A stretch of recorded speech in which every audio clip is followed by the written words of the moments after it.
नमस्कार, capital TV Uttar Pradesh पर किस्सा यूपी का देख रहे हैं आप। मैं हूं राधिका राज।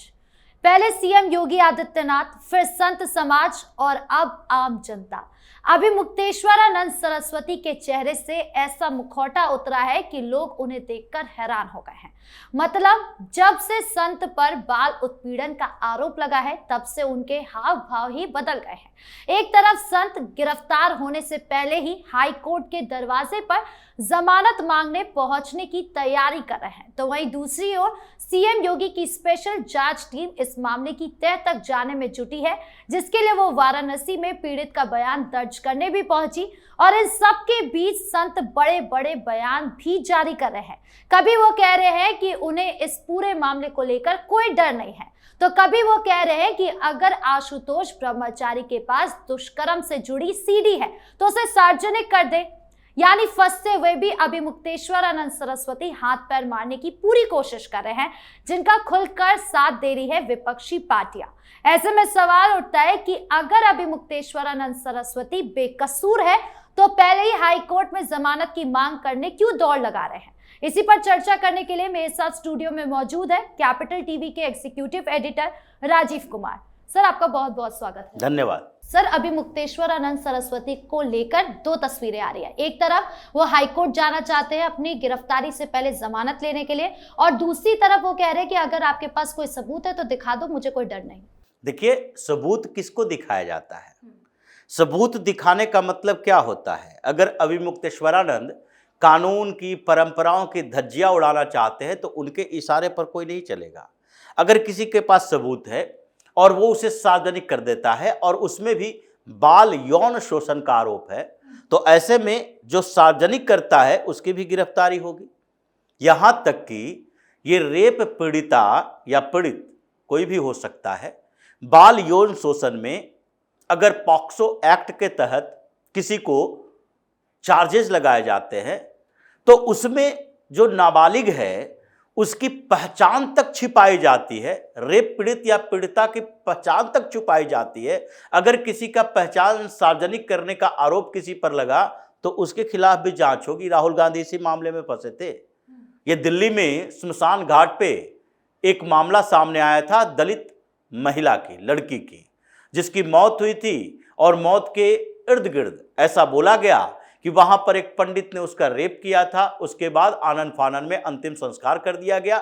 ये मामला बड़ा चर्चित रहा और उसके बाद जब आरोप लगे तो दलित पीड़ित लड़की के बारे में राहुल गांधी थोड़ा एक्टिव हुए और उन्होंने उसकी पहचान बता दी सोशल मीडिया पर, और जिसके खिलाफ दिल्ली पुलिस में अभी भी इन्वेस्टिगेशन चल रहा है। राहुल गांधी माफी मांग कर तक गए हैं, अभी सजा हो सकती है।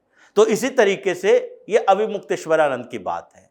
अगर उनके पास सबूत है, जो आशुतोष ब्रह्मचारी ने कहा, उनके पास सबूत है, तो उस सबूत को लेकर कहां गए? Prayagraj police station.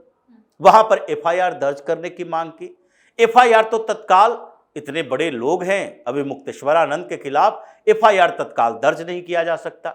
इन्वेस्टिगेशन के लिए एक तरह से कहते हैं सनहा, यानी कि आपने एक इंफॉर्मेशन दिया और उस इंफॉर्मेशन के बाद पुलिस है जो उसके ऊपर इन्वेस्टिगेशन कर सकती है। और जब इन्वेस्टिगेशन में प्रथम दृष्टया लगेगा कि हां, आगे इन्वेस्टिगेशन की जरूरत है, कुछ सबूत है ऐसे, तो एफआईआर दर्ज किया जा सकता है, फर्स्ट इंफॉर्मेशन रिपोर्ट। लेकिन एफआईआर दर्ज प्रयागराज की पुलिस ने नहीं की, तो इसी के कारण उन्हें कोर्ट में जाना पड़ा, पॉक्सो कोर्ट में। और जब वहां पर गए तो कोर्ट में यह सबूत देखने के बाद लगा कि नहीं, एफआईआर दर्ज तो होना चाहिए, क्योंकि एफआईआर दर्ज नहीं होगा तो फिर उसके बाद इसके ऊपर कोई टीम नहीं बनाई जा सकती, आगे फर्दर इन्वेस्टिगेशन नहीं हो सकता। तो कोर्ट के आदेश पर एफआईआर दर्ज हुआ। तब इन्वेस्टिगेशन की दिशा बदल गई, क्योंकि जब कोर्ट ने आदेश दिया है एफआईआर करने का और जिस तरह की कोर्ट से टिप्पणियां आई है कि जो प्रथम दृष्टया सबूत है उसमें दिख रहा है कि यह बाल यौन शोषण का मामला है। दो पीड़ित गवाही देने के लिए भी पहुंच गया।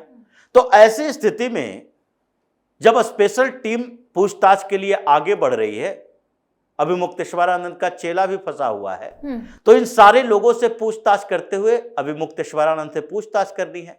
तो जो ये मीडिया में इधर उधर हल्ला हंगामा करके बयान दे रहे हैं, वो बातें वहां कहें। वो एक एक मोमेंट को कैच करेगा, कवर करेगा और नोट करेगा कि जिस समय आप ये हंगामा खड़ा किए हुए थे उस समय परिस्थितियां क्या थी। वो जिसने रिपोर्ट दर्ज करवाई है, जो पीड़ित है, उसने कौन कौन से समय की बात की, जगह की बात की, वहां पर आप उपस्थित थे कि नहीं थे, आपके ये चेले चपाटी उपस्थित थे कि नहीं, क्या इसमें अभी मेडिकल जांच होगी, मेडिकल जांच की ही बात चल रही है।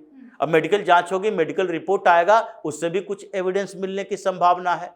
तो अभी तो जांच शुरू हुई है और उसी जांच में अभी मुक्तेश्वरानंद का चेहरे का रंग उड़ गया। ये जो पहले आक्रामक हुए पड़े थे अब डिफेंसिव मोड में आ गए कि नहीं हमने कुछ नहीं किया है। अगर आपने कुछ नहीं किया तो कोई बात नहीं, कुछ नहीं किया तो अदालत से आप आरोप मुक्त हो जाओगे, अगर कुछ किया तो आपको भी सजा मिलनी चाहिए। जिस तरीके से आपने ड्रामा क्रिएट किया था उस समय योगी ने कुछ नहीं किया था। ये एडमिनिस्ट्रेटिव फेल्योर हो सकती है कि कुछ पुलिस वाले आपके साथ बदतमीजी कर दें, आपके चेलों के साथ बदतमीजी कर दें, लेकिन इसके बाद आपने टारगेट कहां किया कि पूरे भारतीय जनता पार्टी की सरकार ये सनातन के विरोध में खड़ी है, अपमान कर रही है हमारा। ये पुलिस वालों के खिलाफ शिकायत थी। आप चाहते मुख्यमंत्री से, उप मुख्यमंत्री से या वहां के पुलिस कमिश्नर से, डीजीपी से आपको मुलाकात करने के लिए बहुत ज्यादा रिक्वेस्ट भेजने की जरूरत नहीं है, क्योंकि इस प्रकरण से पहले तक आप एक संत थे और आपकी एक पहचान थी। इस प्रकरण के बाद आपको संत भी नहीं कहा जाएगा जब तक ये विवाद का समाधान नहीं होगा। जिस तरीके से कई लोग फंसे हैं, आशाराम बापू फंसा हुआ है, राम रहीम फंसा हुआ है, ये एक दो नहीं है, कई लोग ऐसे फंसे हैं। तो क्या आज उसके समर्थकों के अलावा कोई उसे संत मानता है? जी। संत लिखना इन लोगों के लिए एक तरह से संतों का अपमान है। तो अब तो संत समाज इनसे पहले से संत लिखने की परंपरा बंद करनी चाहिए कि अभी मुक्तेश्वरानंद अभी एक आरोपी हैं और वो भी आरोप उनके ऊपर शर्मनाक है। तो ऐसी स्थिति में जब तक ये आरोप से मुक्त नहीं हो जाते तब तक ये संत के ड्रेस में भी न रहें, क्योंकि बड़ी गंभीर आरोप लगे। और इन सब के बीच में अखिलेश यादव का बयान, वो क्या साबित करना चाहते हैं? देखिए, अखिलेश यादव तो इस बीच में फंस चुके हैं। उनको लगा था कि अभी मुक्तेश्वरानंद को मोहरे की तरह उपयोग कर रहे हैं, तो इस मोहरे का इस्तेमाल माघ स्नान के समय से आगे 2027 तक करते रहेंगे। कई पर्व त्योहार अभी आएंगे और हर पर्व त्योहार के समय अगले माघ स्नान भी आएगा और उस समय तक कम से कम ये विवाद चलता रहे कि हमारे हाथों में एक अभी मुक्तेश्वरानंद तो हैं जो हिंदुओं के अपमान की बात करके, संतों के अपमान की बात करके, सनातन के अपमान की बात करके योगी आदित्यनाथ के खिलाफ खड़े हैं। क्योंकि अभी तो पूरा संत समाज योगी की सरकार की सराहना में लगा रहता है।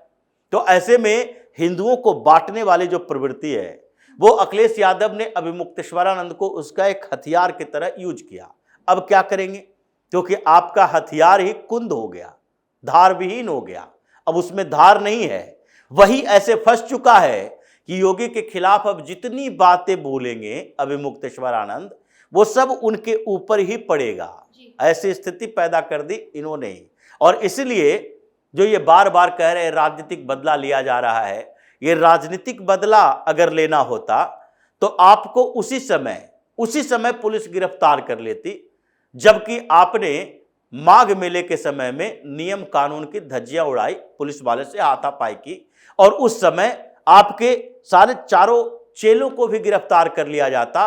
क्योंकि किसी भी एडमिनिस्ट्रेटिव वर्क में आप व्यवधान पैदा करते हो तो उसमें भी गिरफ्तारी के आदेश मिलते हैं, ये कानून के खिलाफ है।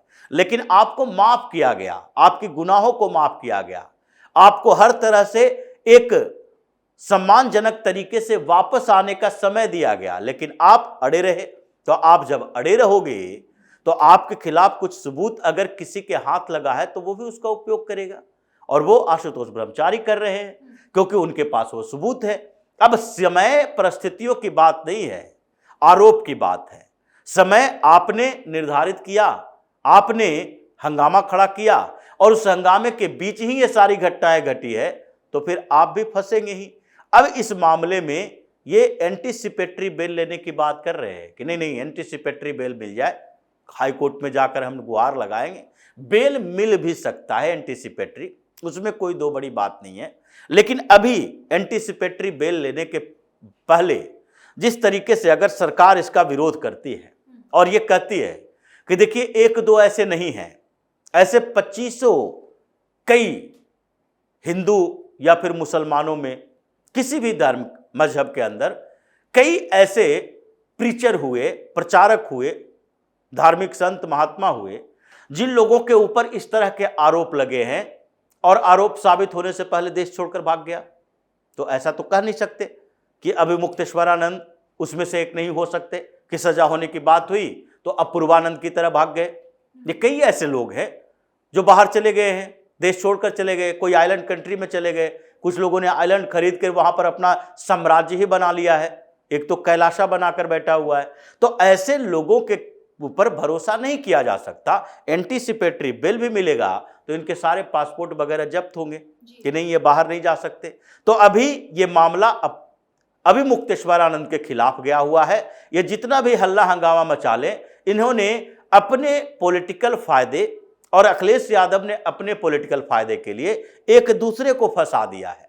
अखिलेश यादव अपने पॉलिटिकल फायदे का इस्तेमाल कर रहे थे, अभिमुक्तेश्वरानंद फंस गए, और अभिमुक्तेश्वरानंद अखिलेश यादव के लिए काम कर रहे थे। तो इस मामले में इनको जो जिस तरीके से बदनामी हुई और इनके खिलाफ कार्रवाई चल रही है, अब अखिलेश यादव इनके कारण फंस चुके हैं। तो ये जोड़ी जो बनी थी राजनीति के लिए, आगे चुनाव के पहले एक बवाल पैदा करने के लिए, ये जोड़ी भी टूट गई है और दोनों के दोनों जोड़ी के लोग अब ऐसे पुलिस के चंगुल में फंसे हैं कि कभी भी अभिमुक्तेश्वरानंद की भी गिरफ्तारी हो सकती है। डर तो उनको लग ही रहा है, पूछताछ हो, अरेस्ट वारंट जारी हो जाए। तो ये दोनों के दोनों, अखिलेश हो या अभिमुक्तेश्वरानंद हो, ये दोनों इस मामले में बुरी तरह से फंसे हुए हैं। जी, इस मुद्दे पर जानकारी देने के लिए आपका बहुत बहुत धन्यवाद। धन्यवाद। तो खुद को शंकराचार्य कहने वाले अभिमुक्तेश्वरानंद सरस्वती पर लगे आरोप यूपी का माहौल गरमा रहे हैं, और अगर जांच में कुछ भी गड़बड़ निकला तो ये सिर्फ एक व्यक्ति का नहीं बल्कि पूरे संत समाज, आस्था के केंद्रों और समाज की नजरों में विश्वास का सवाल बन जाएगा। और सवाल उन विपक्षियों पर भी उठेगा जिन्होंने संत का खुलकर समर्थन किया था। आपके इस पूरे मामले को लेकर क्या राय है, कमेंट बॉक्स में जरूर बताएं। धन्यवाद।